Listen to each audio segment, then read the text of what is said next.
BJP एवं उनकी सहयोगी संस्थाओं द्वारा रामलला के प्राण प्रतिष्ठा को लेकर जो नारा दिया जा रहा है, जो राम को लाए हैं हम उनको लाएंगे, इस नारे पर अधिवक्ता विनोद द्विवेदी ने अपनी प्रतिक्रिया व्यक्त की। उनका कहना है कि भगवान राम का अवतार असुरी अत्याचार के खात्मा के लिए हुआ था, इसलिए उनके मंदिर को लेकर ये कहना कि जो राम को लाए हैं हम उनको लाएंगे, तो निश्चित ही राम को रावण और उनके असुर शक्तियों के अत्याचार लाए थे। तो क्या ये मान ले कि वर्तमान में हो रहे भ्रष्टाचार, अनाचार को लेकर फिर राम जी के मंदिर प्राण प्रतिष्ठा की जा रही है, उनके मंदिर निर्माण के चंदे का हिसाब कौन देगा? जनता का पैसा जो 1989 से ट्रस्ट के पास है, उसका हिसाब कौन देगा? साथ ही अमित शाह के रामायण में रावण के अंतिम समय में लक्ष्मण की जगह राजनीति शिक्षा के लिए भरत को भेजना उनके ज्ञान का प्रश्न चिन्ह खड़ा करता है। अधिवक्ता ने जब हमसे चर्चा की तो उन्होंने बताया कि जो भारतीय जनता पार्टी के सांसद सुब्रमण्यम स्वामी है, उनके द्वारा कहा गया कि राजीव गांधी यदि जिंदा रहते तो राम मंदिर का फैसला और जल्दी हो जाता। और विनोद जी का कहना है कि धार्मिक मसले पर भारतीय जनता पार्टी कब तक राजनीति करती रहेगी। देखिए, चुनाव तो शांतिपूर्वक निपट भी गए हैं और शांतिपूर्वक चुनाव के साथ साथ बीजेपी भी निपट गई है। पर अब बीजेपी का एक नया मुद्दा चल रहा है। 22 जनवरी 2024 को भगवान राम के प्राण प्रतिष्ठा को लेके, और प्राण प्रतिष्ठा को लेके जो चल रहा है उसमें बीजेपी के कुछ अंधभक्त नहीं, बहुत सारे अधिकांश अंधभक्त और कुछ धार्मिक संगठन एक नया नारा लेके आए हैं, जो राम को लाए हैं हम उनको लाएंगे।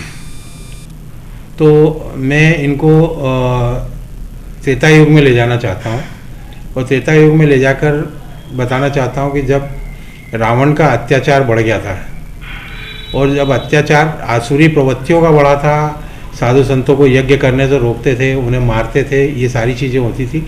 उस अत्याचार से मुक्ति के लिए देवी देवताओं की जब बातचीत हुई तो उन्होंने भगवान विष्णु से कहा कि आप अब अवतार लें और असुरों को, आसुरी प्रवृत्तियों को, असुरों के अत्याचार को समाप्त करें। तो इस बात पर भगवान विष्णु ने तय किया था कि अयोध्या में राजा दशरथ के यहाँ मैं अवतार लूँगा और मेरे साथ शेषावतार श्री लक्ष्मण रहेंगे, और इस प्रकार से उनका अवतार हुआ था अयोध्या में। तो अगर जो लोग वर्तमान में ये कह रहे हैं कि हम जो राम को लाए हैं हम उनको लाएंगे, तो राम को लाने के लिए जिम्मेदार कौन था? भगवान राम को लाने के लिए जिम्मेदार रावण का अत्याचार था, असुरों का अत्याचार था, और उसी चीज को लेकर भगवान राम का अवतार हुआ था। तो अवतार तो अयोध्या में भगवान राम का हुआ था, पर उसके लिए जिम्मेदार कौन था? रावण था। तो आज की तारीख में जो बीजेपी के तथाकथित संगठन, तथाकथित उनके धार्मिक उसको लेके, मुद्दों को लेके जो लोग चल रहे हैं, उनको, उनके अल्प ज्ञान को मैं थोड़ा सुधारना चाहता हूँ कि हे मंदबुद्धियों, अल्पज्ञानियों, भगवान राम को लाने वाले और उसके लिए जिम्मेदार जो लोग थे वो रावण और आसुरी प्रवृत्ति के लोग थे। तो रामलला को लाने में वर्तमान में अगर आप लोग फिर वही कर रहे हो तो मैं आप लोगों को क्या मानूं? आप रावण के वंशज हो या रावण के टीम के लोग हो, या फिर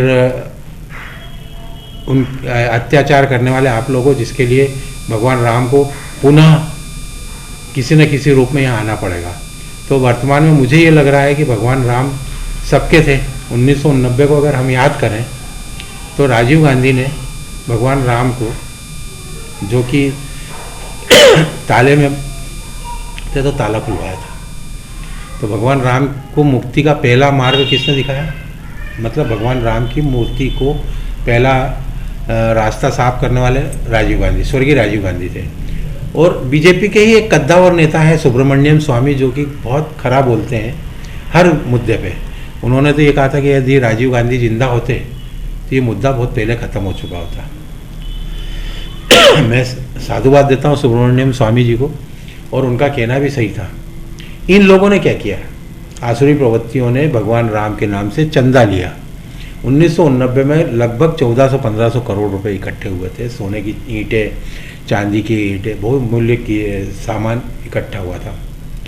अब राम जन्मभूमि के नाम से एक न्यास बन के उसने ये सारा पैसा इकट्ठा किया। 1990 में जो पैसा इकट्ठा हुआ था वो 1400-1500 करोड़ रुपए थे। अगर हम एफडी में माने तो आज की तारीख में वो करीब करीब 15-20 हज़ार करोड़ होगा। भगवान राम का मंदिर अयोध्या में कितने करोड़ का बन रहा है? 200-500 करोड़ का। तो बाकी का पैसा कहाँ गया बताएं ये लोग। वो पैसा किसने खाया, आज तक हिसाब क्यों नहीं दिया, ये बताएं।